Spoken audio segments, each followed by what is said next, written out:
Good evening, welcome to the Big Story. I'm Regina Lay. I'm Gretchen Hall. And I'm Sean Yao. Tonight's Big Stories. In his boldest statement yet, President Bongbong Marcos challenges Chinese Premier Li Qiang and other ASEAN leaders face to face to do something about ongoing clashes in the West Philippine Sea. While the officials faced off in Laos, Chinese state TV released a report accusing Filipino fishermen of being the one to harass them. It also claims Filipinos use poison and electric fishing nets. And one very familiar face who is gunning for his 5th term in Senate next year is Sen Tito Sotto, or Tito Sen. We sit down with the former Senate president later to talk about why he wants another stint. All right, straight into the top stories, and it's President Bongbong Marcos who did not mince words when he came face to face with Chinese Premier Li Qiang and fellow ASEAN leaders today. He challenged them over disputes in the South China Sea, which he said hasn't eased any over the years. President Marcos wants the bloc to do something soon about it, starting with getting the code of conduct finalized at long last. Maricel Halili has tonight's big story. President Bongbong Marcos challenged Chinese Prime Minister Li Qiang and the rest of ASEAN leaders on day 2 of their annual summit in Vientiane. In a readout provided after the closed-door session, Marcos said it is regrettable that overall situation in the South China Sea remains tense and unchanged. With the Philippines always being subjected to intimidation and harassment, he went on to say parties must be earnestly open to seriously managing differences and lamented that a concept as basic as self-restraint in disputed waters was not even something shared by everyone. Again, he said this while Chinese Premier Li Qiang was in the room. The president also brought up the long-stalled regional code of conduct. The idea of a COC was broached as early as 2002. It is supposed to set up guidelines for claimant territories on how to go about settling disagreements in the strategic waterway. It was only in 2018 when ASEAN and China formally started negotiations on a maritime code. The major points of contention revolve around 2 questions. Should it be legally binding? And should non-claimant nations first secure permission before conducting activities in the South China Sea? For President Marcos, something must be done, and soon. He also recounted before the Chinese premier and other ASEAN leaders incidents of the Chinese Coast Guard attacking Filipino vessels with water cannons. Marcos rebuked such actions that even the international community has taken notice of and believes should never happen again. Aside from the ASEAN-China summit, leaders also attended a closed-door retreat session.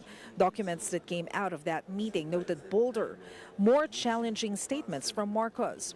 He called on his audience not to turn a blind eye on the aggressive, coercive, and illegal actions of an external power against an ASEAN member state like the Philippines.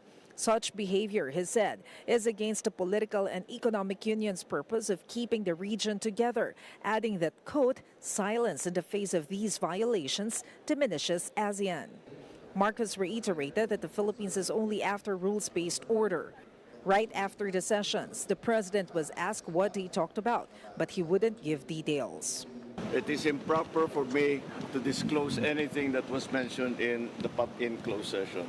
We leave it to the chairman and his staff to decide what should be publicized.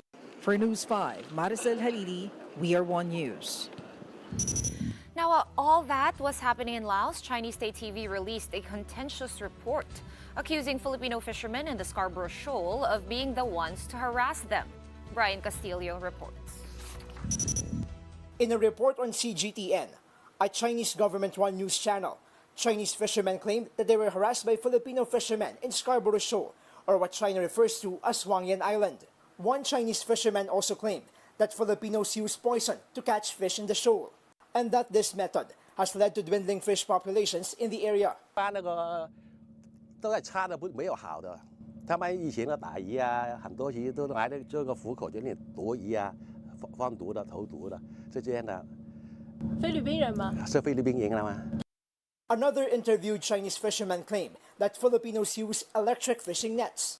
This type of fishing kills everything the net touches. 因为他过来了，都是那些用那些电网啊，毒害那些鱼啊，和以前差很多了。他搞到那个生态啊。 这鱼生态变化很大。The report also insists that it is the Philippines and not China that instigates or provokes maritime incidents in the West Philippine Sea. 我们出海的每个航舟，他们基本上都会过来一些侵扰啊。 For the most part, the Philippine Navy dismissed the report, saying it's all part of deceptive messaging to portray Filipinos as violators of international law. The Navy went on to say that all actions by the Philippines in the West Philippine Sea are always within the bounds of domestic and international law, unlike China, which continues to shadow, harass and ram, and water cannon Philippine ships inside the Philippine Exclusive Economic Zone. Fishers Group Pamalakaya also angrily rejected the CGTN report. Walang batayan at naglulubid ng kasinungalingan. Walang kapasidad ang mga mahingisdang Pilipino na gawin ng mga Chinese fishermen yung paratang nila. Ang konklusyon ko dito sa pahayag ng isang official ng Chinese Coast Guard ay para baliktarin yung ginagawa nila sa mga Filipino fishermen. To date, Chinese vessels continue to swarm various features within the Philippines EEZ. In Pag-asa Island, 22 Chinese Coast Guard and maritime militia vessels were spotted anchored near the island, against one Philippine ship. A number of Chinese vessels have also been spotted anchored at Sabina Shoal. For News 5, Brian Castillo, we are One News. In other news, a key associate of the embattled Kingdom of Jesus Christ founder Apollo Quiboloy has given in and struck a plea deal with the United States in exchange for pleading guilty. The Department of Justice says that could speed up their case against Quiboloy. Camille Samonte with the details.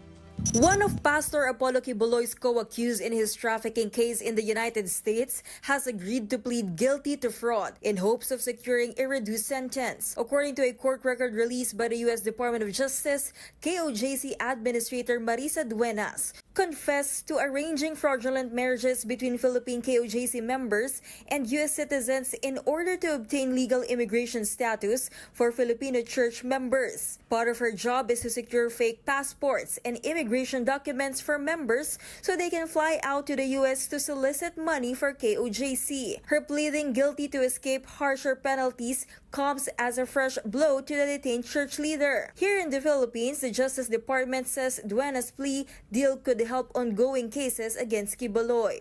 This is a welcome development for the Philippine government, but there needs to be steps taken for us to introduce that evidence here in the Philippines as well. Senator Risa Hontiveros, who chairs the committee investigating KOJC-linked crimes, also welcomed this development. Palapit na ng palapit ang araw ng pagkamit ng hustisya para sa mga biktima ng krimen ni Apollo Quiboloy. I also hope that Ms. Duenas, given her position in KOJC, would be open to participating in our continuing investigation on the various allegations of abuses and criminal acts by Quiboloy. The DOJ meanwhile slammed news that Quiboloy had filed his COC for senator. But itong pag-file niya ng Certificate of Candidacy for Senate is a dare to the government to do something fast. Kasi if the time comes at sakaling mahalal siya bilang isang senador, then he will have some sort of protection already. But what we want is for him to face the charges first. Not to make a mockery of the election system, not to make a mockery of democracy.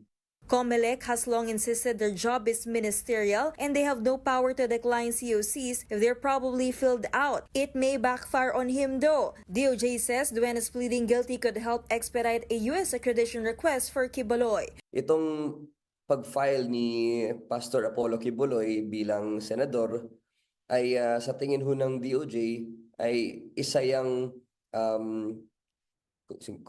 parang challenge no sa ating gobyerno at sa gobyerno ng USA na mag-file na ng extradition dahil hindi naman po pwedeng maging senador ang isang accused ng human trafficking, especially when there is substantial evidence already to the effect no na ganyan talaga ang ginagawa niya. So if anything, it just expedited the extradition.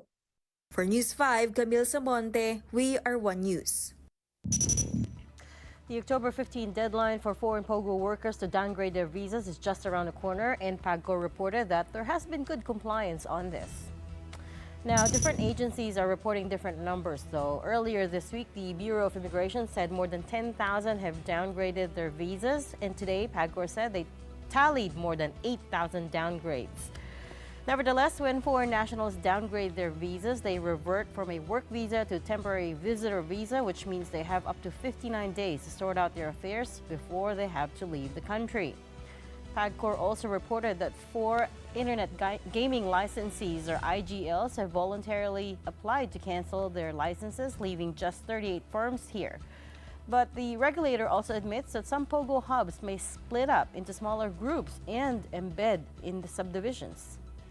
Yes, because as predicted before by our chairman, na kasi mag-guerrilla operation na to, they will splinter into small groups, okay, embed themselves in mga condominium, sa mga subdivision. And yun ang malaking challenge ng law enforcement agencies ngayon. Kasi they are already indicators that they are actually splintering and embedding themselves, entrench themselves in mga subdivision. So hindi sila nahalata. But they are operating in a small group. So mas medyo mahirapan ang law enforcement dito kasi marami yung location sigurado. Iba-ibang locations all over the Philippines. Up next, there are many familiar faces aspiring for national seats next year, and one of the most recognizable being former Senate President Tito Sotto, who is gunning for his 5th term. We'll be putting him on the hot seat when the big story returns. Don't miss that.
You are still watching the big story here on One News.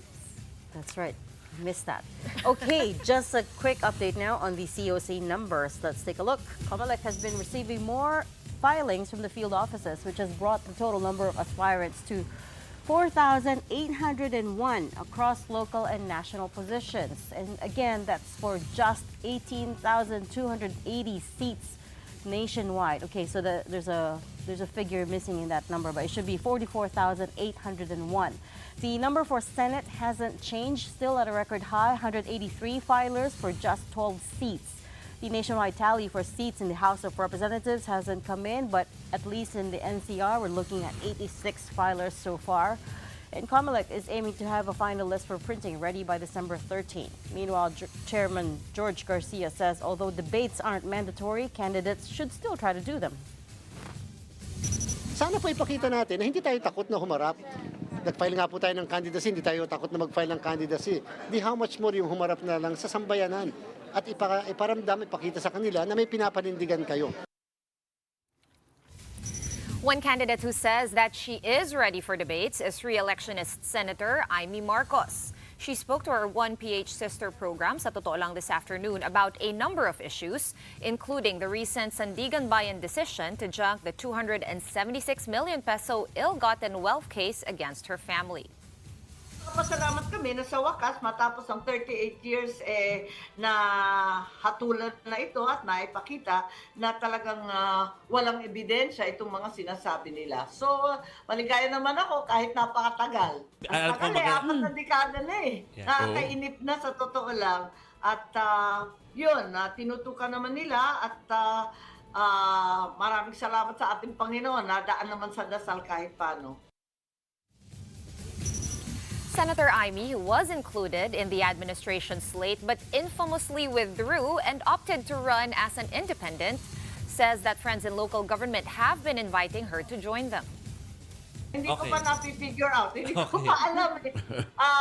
Marami naman sa awa ng Diyos, marami naman tayong barkadang lokal at kinukumbida naman ako. Oo, titignan natin kung paano. Tinanong kasi niya, bibira ka ba sa administrasyon? Kasi hindi naman ako sang-ayon sa lahat na nangyayari. Abay, sabi ko, hindi naman kita binibira kahit kailan. Yung mga manggagatong dyan, ayan, talaga hindi ko matiis. Pero naisip ko, pag-uwi ko, paano kung sila naman ang bumira sa mga kaibigan natin, sa mga lokal, sa mga iba't ibang polisiya na sang-ayon naman tayo, baka masaktan din ako Kaya mas maigi na, lumihis na lang sa alyansa, kahit papano malaya at matatag ka na nag-iisa. The senator once again criticized her cousin, House Speaker Martin Romualdez, saying that he is the one picking fights. Alam kong palaaway ay si Speaker. Ayun. Yun ang alam ko. Si Bongbong, hindi naman palaaway at ang alam ko, ang tinutukoy ba ninyo ay yung mga Duterte. Wala namang imik yun retired na retired hanggang binugbog ng ICC at ng kung ano-anong kaso ng confidential funds at ng impeachment pa. Kung may dalawa kang kaibigan, bubuyuin mo ba? Gagatungan mo ba para mag-away silang dalawa? Hindi. Sa palagay ko, ang gagawin mo ay maghahanap ka ng paraan na magkaunawaan sila muli at magkabate. Yun ang ginagawa, hindi ba? Unlike Senator Marcos, Tito Sotto is not opting out of the administration's alyansa para sa Bagong Pilipinas. But he is keeping his mother party close, and that is the Nationalist People's Coalition. The former Senate President is gunning for a return and a 5th term in the upper chamber to pick up where he left off in 2022. Sotto wants to push for measures made during his time that did not become law, like right-sizing the National Government Act. He is also eyeing legislation for combating fake news, hybrid elections, and 14th month pay. And we have him with us tonight, joining us live on The Big Story, former Senate President Tito Sotto. Welcome back. Thank you very much. Thank you for the invitation. Gretchen, Regina, Sean, thank you. And to all It your was viewers. actually a welcome back to Philippine politics. Well, not welcome Last back to time the when? show. Sort of, almost 2 years, after 2 years. I think nabanggit po ninyo, nag-break din kayo dati ng mga ganong katagal, 2 years Yes, din as a yata matter yun. of fact, it's a welcome respite always. When I first entered the Senate in 1992, from 4 years of local governance as Vice Mayor of Quezon City, we had many successes there. But I saw a lot of laws that needed to be passed. And I was able to do it from the 9th, 10th, 11th, and 12th Congresses. You know, the Dangerous Drugs Act, and then the converting municipalities into cities, 33 of them. As a matter of fact, most of the places you're living in now, perhaps I converted it into a city sometime from 1992 to 1995. 13 in Metro Manila, from municipalities to cities. Is that the same reason why you decided to run again this time No, around? yes, somewhat, because after 2004, I was no longer in the Senate from 2004 to 2010, except for 2 years in the Dangerous Drugs Board. Again, I was able to see, and I was able to learn a number of laws that needed to be passed. That's the reason that I authored and passed the mental health law, the Doktor para sa Bayan, the free medical scholarship, and all Kumbaga that. parang nanggigigil kayo pag Nakita ko nagpapahinga ito kayo. yung mga kulang. But this time around, Eto. saan kayo nanggigigil pag napapanood niyo? Because we see your tweets, Yes. you comment on hearings here and there. Yes, for almost 2 years now, I've been saying, wait, something's wrong with the budget. We really need a budget reform. It's now 6.3 trillion. And 60%, more than 60% goes to personal services. And then a big chunk for debt servicing. So how much of this budget goes to the people? According So we to need you, to less than right-size. 10%, di ba? We ang need to, napupunta. yes, we need to right-size the government. You know, so perhaps a law that will allow early retirement programs for the part of the 60% personal services, something like that. No? And then the fake news and fake content, that's really hurting the social media. And I was able to author also the amendment to the Sotto law, the previous Sotto law, because the old Sotto law, which was enacted in 1946 by my grandfather, that's why they called it for Sotto law, is the freedom of speech.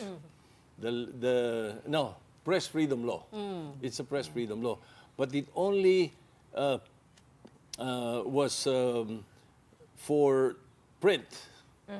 For print media. All this time, it was for print media. hasn't And kept so, up. so It hasn't in the 16th, 17th Congress, I was able to amend it and make it, that includes you now. Broadcast media, Online. and digital. Sen, And radio, television included.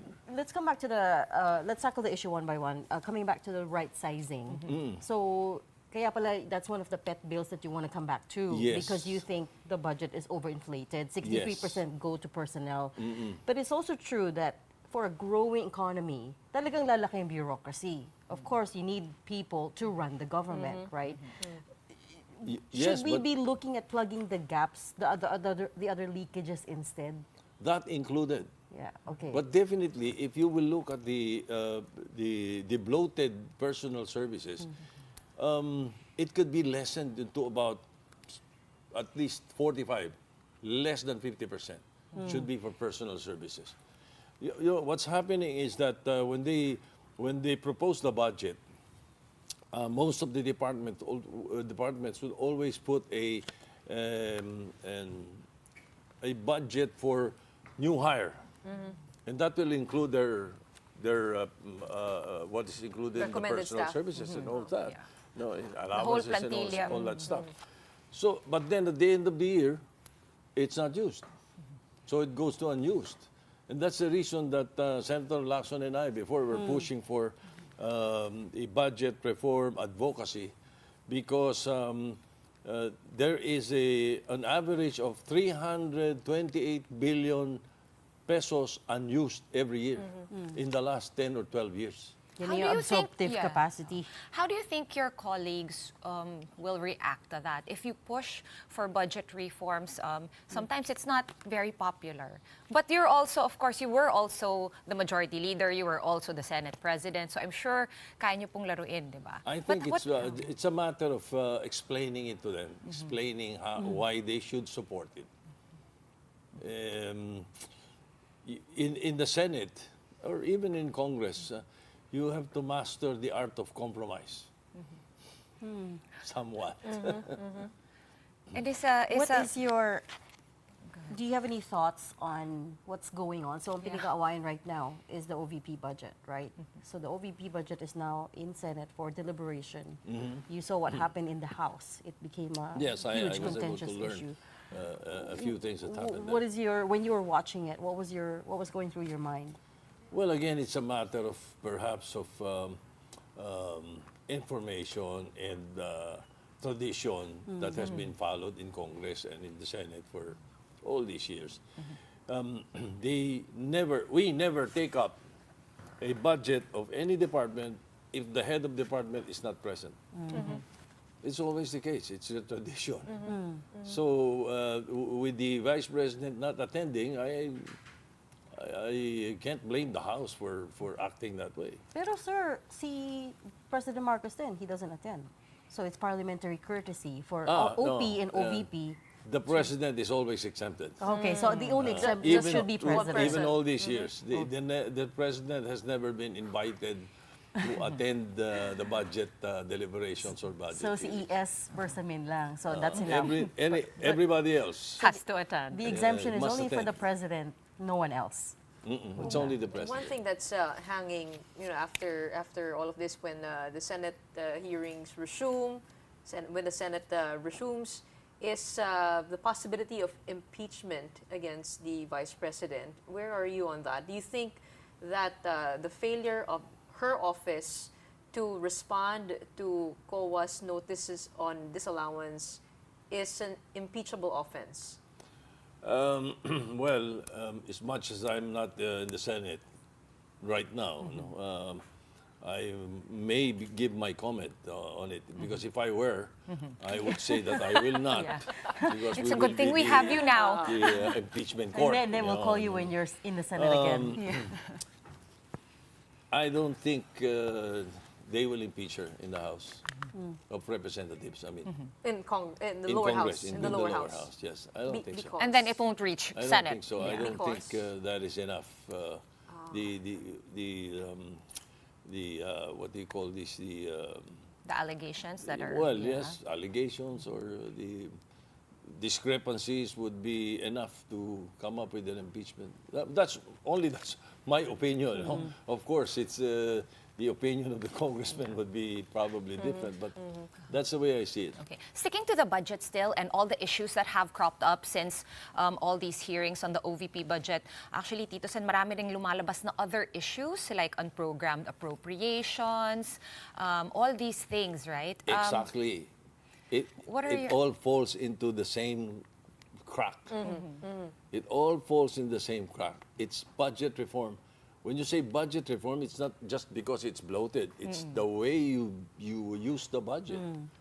For example, our proposal is to use the unused and give it to the local governments. If you give 1 billion pesos per province on top of their IRA and on top of their budget and limit it to agriculture, livelihood, and infrastructure, you will be creating jobs all over the country. And that's only 82 billion. Why do we have so much unused funds? You'd better ask them. Pero Sen, during your time, there was also unused funds. Oh, yes, they were. What was happening during your time? And we try our best to be able to come up and make sure it's back in the general fund or it's removed in the next in the budget next year. That's why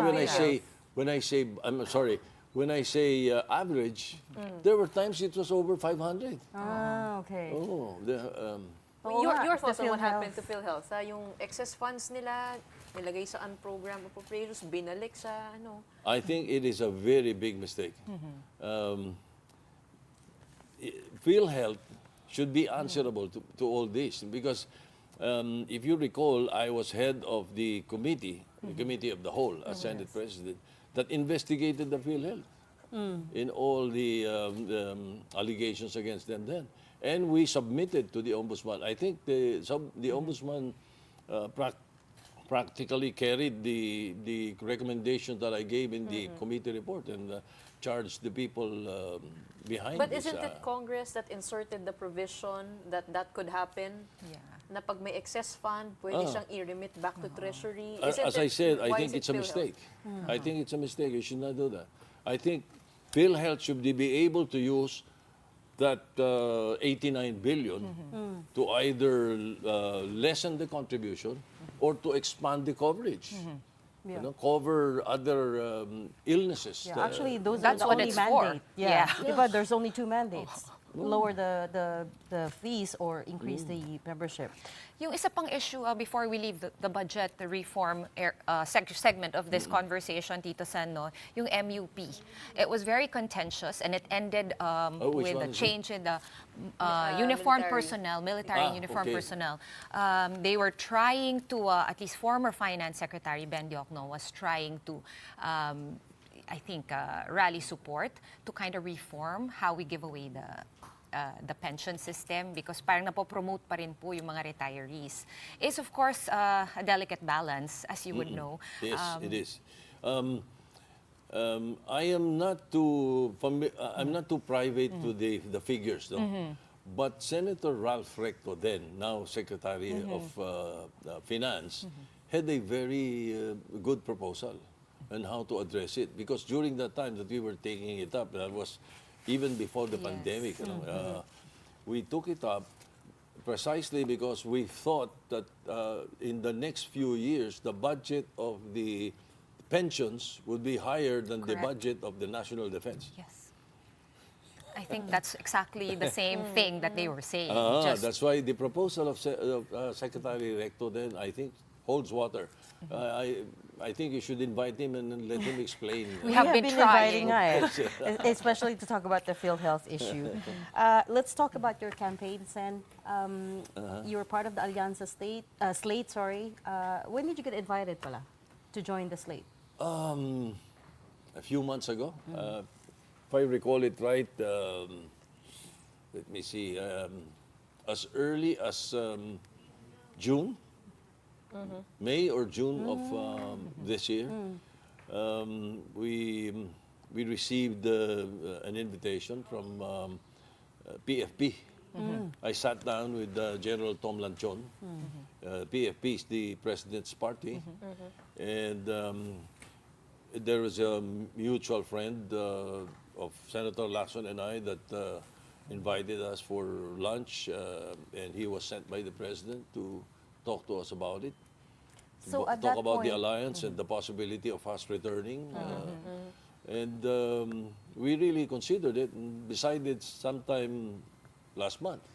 Senator Lacson said he still remains to be an independent. Yes. We haven't heard from you. Why did you decide to ally with the administration? Kasi alam po natin, meron po kayong history nung People Power Revolution noon, ay kayo po yung nag-author nung kantang Magkaisa. Wala pa ako noon Ginugel ko lang. During those times, baka wala pa kayo noon. Wala pa. Nandito na kami. But you know, You were to be in probably a slate. toddlers during that To time. be in a slate now, even after what happened before, why did you choose We've that path? we've always been friends. Senator President Marcos and I. He was in the We've Senate. always been friends. Since he was 11 years old. Because I used to play with a band. We called ourselves the Tilt Down Men, and we were the favorites of Mrs. Marcos. And my wife was the favorite of Mrs. Marcos. So we knew each other then. You know, politics. Actually, Tito Sen, I only have a... usually one day. I have a similar question, pero medyo iba siya. I was wondering, kasi a lot of political analysts and pundits have already said this, you actually don't need to join the administration slate to win. Kaya na. Oh, you have Even topped, Senator and Lacson. Senator Lacson, even Lito Lapid, you've topped all the surveys, Okta, SWS, Pulse, Asia, Oculum, since the start of the year and late last year, you were always safely up there in the top spot. Yes, but you see, I'm chairman of the Nationalist People's Coalition, and I consulted our party mates, and the consensus was to join the alliance with the PFP. And may I again also remind that the NPC was in alliance with the president right after 2022 elections. So it's not a new alliance. No, it's not. We were in alliance with the president. It was only in Congress, if you will recall, the NPC backed the candidate of the president. And so as party chairman, we decided to join the alliance because it will give a protection. Let me quote that. Protection for our party mates who are incumbents. So it's not just for yourself, it's really for... Yes, it's not just for me. It's for the entire party because the agreement is equity of the incumbent. And we have almost 50 congressmen. We have hundreds of mayors. We have 8 governors. They are protected with this alliance. And that's one of the big reasons we prefer an alliance. And there were probably 3 or 4 members of the NPC who wanted to run for the Senate, might as well join the alliance. And we definitely included Senator Lacson as a guest candidate of NPC. He was not a member of the alliance until we made him a guest candidate or an honorary member of NPC. You're also very quickly, you're in a very unique position because I know from the last administration, you were also on very good footing with the Dutertes. You seem to be also very good friends with the Marcoses. Now that that love team has broken up, how are you planning to position yourself?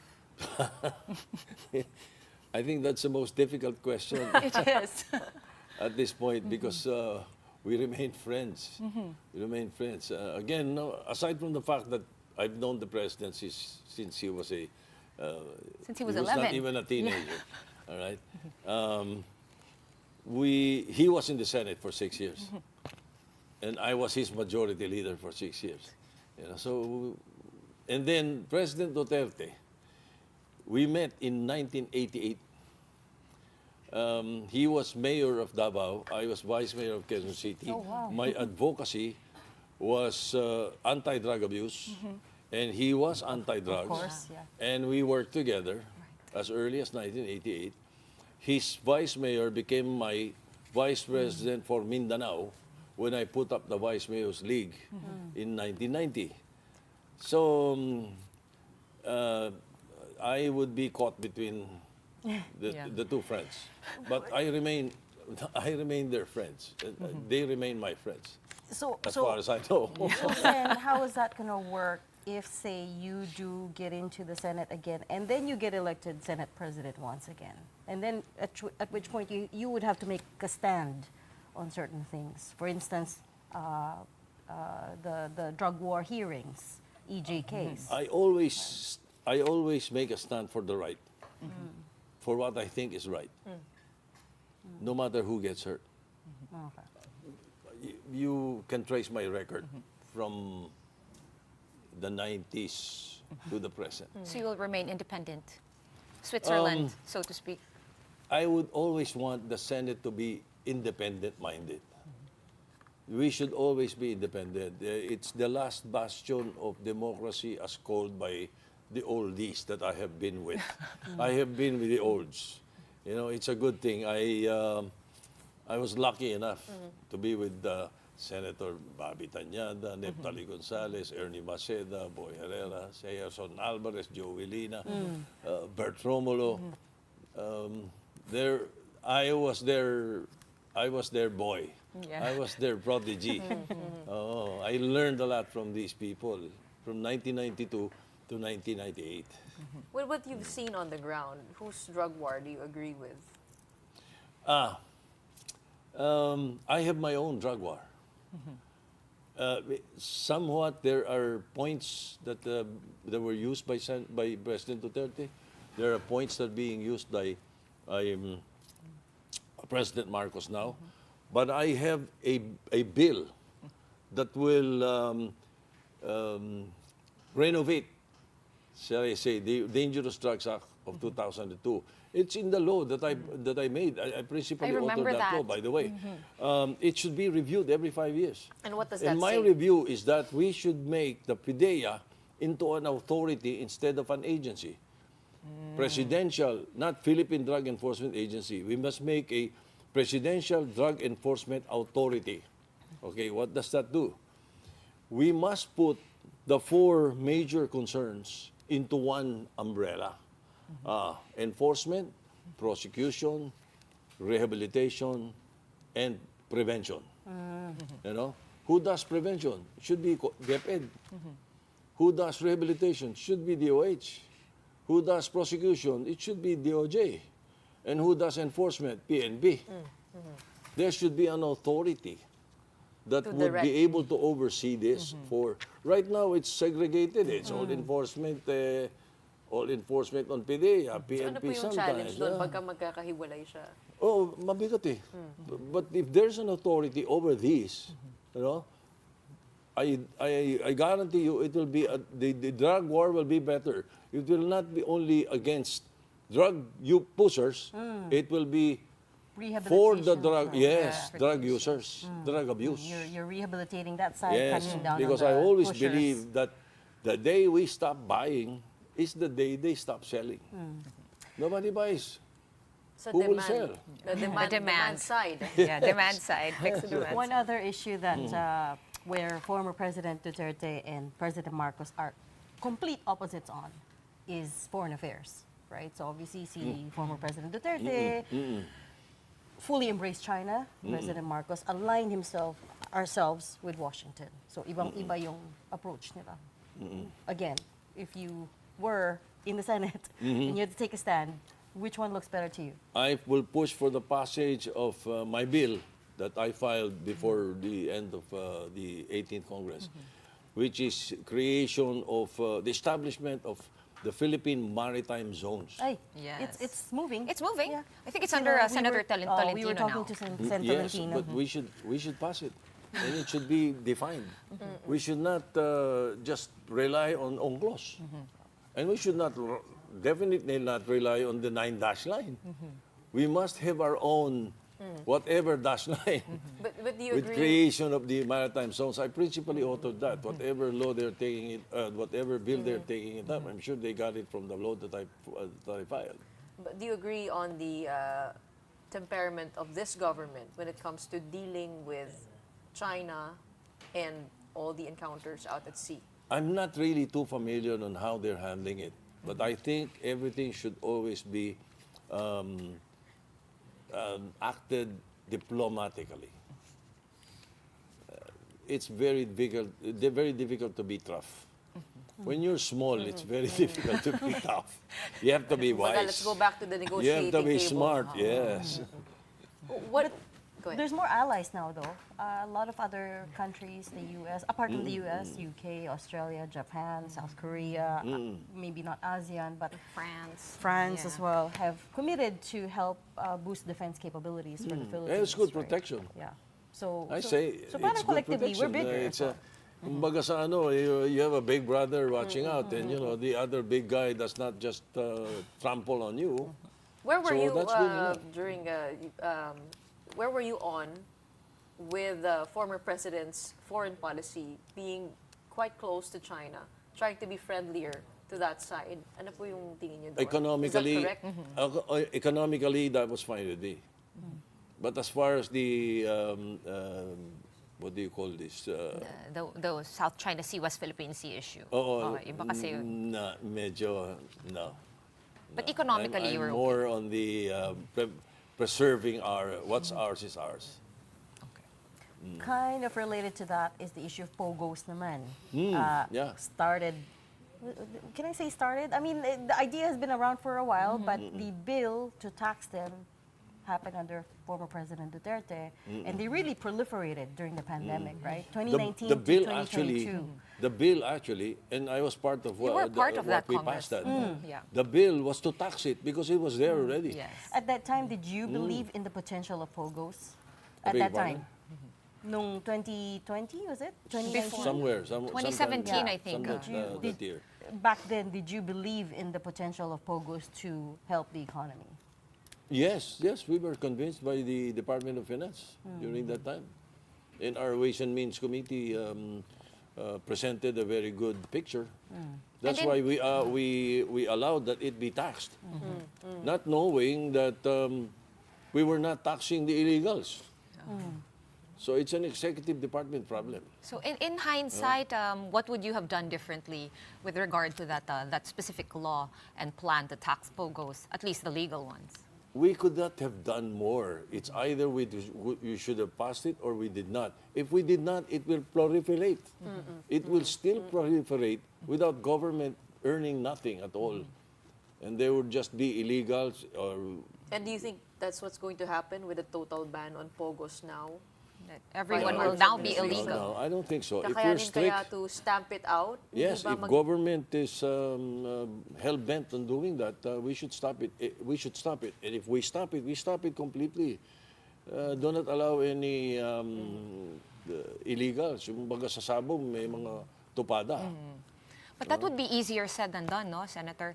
How, based with your experience in government, like, what is the best way to make sure that we stamp them out? It's a law enforcement issue. It's like yes, it's a law enforcement thing. So I really, I'm sorry, but I don't think it's that difficult to do. All you really have to do is, nakakita ka ng isang damakmak na mga Chinese nationals working.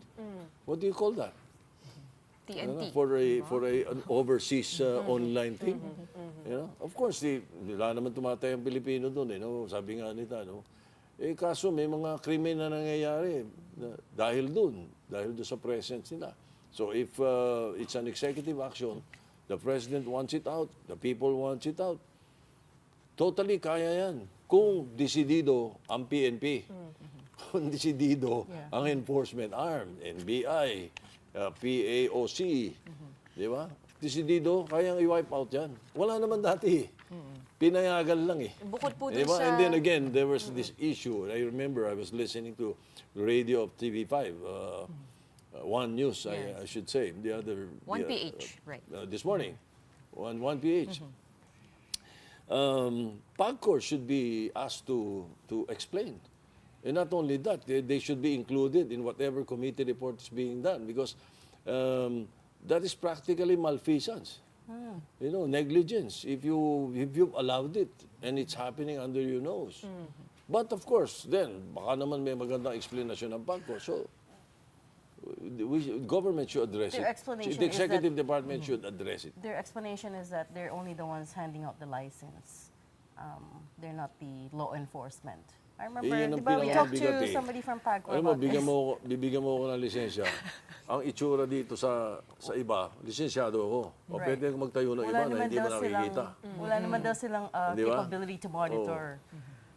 Ayun ang mahirap eh. Kaya, But with the Alice Go mess, what laws do you see need to be tightened up? ayan, that's a very good question. Because also, I was tinkering with the idea of review of our enforcement laws, particularly on these issues, because so that the Alice Go incident will never be repeated. Dapat yan, we look at the enforcement laws on how to go about it. Paano tayo nakakakuha ng passport na fake? Paano tayo nakakakuha ng birth certificate na fake? Ano ba mga batas natin dito? Pero yun nga yung Those are problema what we natin. should be reviewed. Right, Senator? Our problem has always been that mahina tayo sa enforcement ng mga existing laws. Usually, kung may problema tayo, we already have a law, and I'm sure you know this, that we just need to enforce properly or strictly. And I know you're running to be a lawmaker, not a law enforcer. To an extent, I will agree with you. But to a certain extent, there is this medyo hindi ako masyado na naniniwala, no? Because there are laws that right now that are misinterpreted. Or let's just let's not take the example of the issue on party list. Medyo madugo yun eh. Yung issue nung Juvenile Justice Act. Okay. Di ba? Ang una nilang pinasa, 18 below. DSWD. Committed a crime. Nagpasa na kami ng, binaba namin yun eh, 15 and below. Naging 12 and below na nga yan. Ngayon, yung 12 to 17, doon, dati, DSWD muna. Pagka nakitaan ng discernment, dapat ikasuhan. Di ba? Ganun yung dati. Itong ginawa namin, baliktad, pasado na yun eh. Ginawa namin, may discernment ka. Yung 12 to 18, may discernment ka. Dapat yun, kakasuhan ka. Patunayan mo ngayon na hindi mo alam yung ginawa mo. Saka ka napasa sa DSWD. Ganun yung bagong batas eh. Hindi yun ang ini-enforce eh. Nami-misinterpret eh. Kakalituhan dahil kaya nga, yes, there are laws, but it's not. Sometimes it's misinterpreted. That's why I said earlier, I will agree with what you're saying, there are laws, but I also disagree na yung ano... Pero sayang naman yung pagod din nyo, di ba? Ilang oras nag-hearing, nag-plenary. Kaya nga, every time, binabanggit ko sa kanila pag minarinig ko sa radio na ini-interview yung police, sabi, hindi, kasi below pinadala namin sa WSD, tinatawagan ko nga yung radio station eh. I really react, no? Like what happened to Congress when they were passing the divorce law. Narinig ko yung mali bilang eh. Galit kayo to. Let's talk about divorce. Sabi niyo, tinamaho. Yun ang sabi niyo. Kasi ang sabi ng administrasyon ay ng Congress, may administrative error that time. Kaya nabago yung bilang. Ang sabi ninyo? That never happens. That can never happen. That is not legal. Because you adjourned sine die. Tapos the following day, you're correcting it, you're adjourned sine die. Come on. That's a technicality. Hindi sila marunong parliamentary rules? Imposible. Di ba? They know. Kaya lang, nagkamali. Nagkamali ng bilang. They thought 126 beats 109. When 20 abstentions. They thought it was a one bill. It was not. But then again, they insisted that it's 130 man daw. Let the Senate take it up. But if I am back in the Senate, I will push for administrative process of annulment. So an easier annulment. Wait. So safe to say you are not going to be supporting the divorce bill still. You haven't changed your stance. Have you read the bill? I read it eh. It's the same. It's tedious. It's expensive. Kahit sabihin pa, binabado sa 50,000. It's tedious, it's expensive. The best thing is what we did with adoption. We passed a law, ginawa naming administrative ang adoption, hindi na judicial. The same thing should be done now. In place of a law on divorce, we should push for administrative process for annulment. Hindi tedious yan at hindi magastos yan. Madali yan. But Sen, the trouble there is mahirap i-prove yung psychological incapacity. Mawawala nga lahat yan. Hindi na nga administrative. Kasi hindi na siya dadaan sa your plan, no need to, Yes, in my proposal, it will be easier. It will no longer be tedious. It will no longer be expensive. Unlike the bill now on divorce. Okay, saka wala na yung lokohan na kunwari, ikaw yung incapacity. So the grounds of proving psychological incapacity won't be there anymore. Huwag ng judicial. So how is Oras that na different? dumaan ka sa korte, laban na ng mga abogado. Yes. Gastos ka umado. Sakit ng ulo na Solgen. From just proving, how's that different from just pushing through the divorce bill? Well, we will have to go into the details. No? We will have to go into the details. But I assure you, we will not be stepping on the toes or on people who are against divorce. What about with the RH administrative, bill? ano, So parang compromise. How about administrative, Isn't that going to make it too easy annulment for is present. couples to Annulment is accepted already. We're just making it administrative instead of judicial. So there's nothing wrong. I'm sure the church will be behind it. So it will Or will nullify. support it at the very It least. will nullify the marriage, but it does not grant legal protection, legal rights to the spouses. It can. So they It's can annulled. remarry, It's annulled. Pero You it's know, I have 3 administrative. daughters. They're all annulled. but they're it's Yeah. Kaya kabisado ko yan eh. so nag-debate po kayo sa dinner table about it. Kabisado ko yan eh. Kaya lang po, ganong kahirap yun eh. Tito Sen, itong election, itong halalan na ito, there's been criticism of the seemingly overdrive on political dynasticism. In the Senate, the surveys show that ang posibleng makapasok ay Dalawang tulfo. Tatlong Dalawang bago. Incumbency. Dalawang Dalawang bago. bago, pero mangyayari tatlong tulfo, if ever, dalawang Cayetano, tapos dalawang Villar. Villar, tapos merong Estrada Ejercito. I mean, do you feel comfortable with this setup? Almost half of the members of the Senate family magkakapamilya. members. Yeah. And how does that influence legislation? Let me answer that in another way. No? I'd rather not comment on what we have in the Senate right now, or what we might have in the Senate right now. Let me just comment on the issue of anti-dynasty. All right.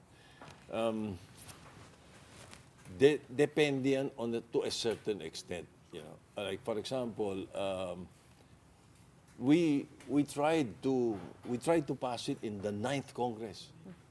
The 9th Congress is 1992 to 1995. We need an enabling law. It's in the Constitution, It's in but the wala pa Constitution, rin batas. but we need an enabling law. Pretty much like the party list system which we enacted to enabling law. Yung enabling law, nung dinidebate namin yan, and I distinctly remember it was Orly Mercado who was sponsoring it in the Senate. And I was one of the interpellators. And while I was interpellating, one big question that raised the eyebrow of our Senate President then, Neptali Gonzales, was that, kasi yung tanong ko, ano ba yan, ang gusto natin dito sa anti-dynasty, anong degree? Ang sagot nga sa akin, do 2nd degree of consanguinity. So that means asawa, anak, tatay. Di ba? Yung Immediate na. immediate, no? Di ba? Okay. So sabi ko, paano yung kabit? Na hindi nakasagot eh. Teka, sabi Valid ni Orly, point. Hindi, sabi ko, it's really it's a practical question. It's reality. You will prevent my wife from running, but you will allow my mistress to run. Di ba? Yun ang problema. Ngayon, sabi ni Orly, let's put it in the law. Di ba? Okay, ganda solusyon. Baba si Nep. Tanda ko yun, nasa rostrum si Nep, bumaba siya. The Senate President usually must, if you want to join the debates or interpolate or deliver a speech, you must go down to the floor. He went down to the floor. He said that cannot be possible. Palit-palitan pa kami, pero ang isang line ni Nep na hindi ko makakalimutan, sabi niya, you cannot legalize the illegal. Okay, Misenyas na po si Marie. In short, ang hirap po ng buong debate. Ang hirap ng Mahaba. debate. Ang hirap ng But debate. do you agree we should pass? Dito sa nangyayari sa Senate o sa ibang mga lugar, binoboto ng tao. So, what Yun do po yung we sinabi want to ni do about Camille it? Villar. Actually, yan ang sinasabi ng Ni lahat. Camille, binoto naman kasi kami. Yun nga lang, yung checks and balances, pati syempre yung, kung ano, dalawa-dalawa, kumpul-kumpulan na kayo. Alam mo, sige, kinakausap ako ng marami akong governors at saka mayors ng kapartido. So, kinakausap nila ako. Ang isang sinasabi nila sa amin, pag tinatanong ko yung issue ng dynasty, sinasabi nila, I'm not yet ready to accept the reasoning. But what they're saying is that the culprit is the the term limits. Yun daw ang culprit do sa Constitution. Kaya nauso yung dynasty. Bakit? Kasi ito raw Pasapasahan mayor, lang. tatakbo ng 9 years. Pagkatapos ng 9 years, nare-re-elect siya, gusto pa siya ng tao, pero hindi na siya pwede. Patatakbuhin yung asawa niya para yung mga programa niya o yung anak niya, para yung mga programa niya tuloy-tuloy pa rin. So the solution is... Yun yung sinasabi nila. As I said, I'm not ready to accept, Marami to na rin- agree. Okay, Pero but Sen, wait lang. Sorry, the producers are calling us out na mega OT na daw po tayo. But there's still so much to talk about. So we hope to have you back on the show again. Sure. Tito Sen. Surely, when time permits. When time permits. Next I'm your neighbor anyway. Next time you have a taping, please come over again. Thanks so much for joining us tonight, senatorial aspirant and former Senate President Tito Sotto. Thank you. My pleasure. Okay, and as we have been saying, that's it. We have run out of time. That's it for the big story on this Thursday night. We are One News, all sides, all the time. Thanks for tuning in. Have a good night.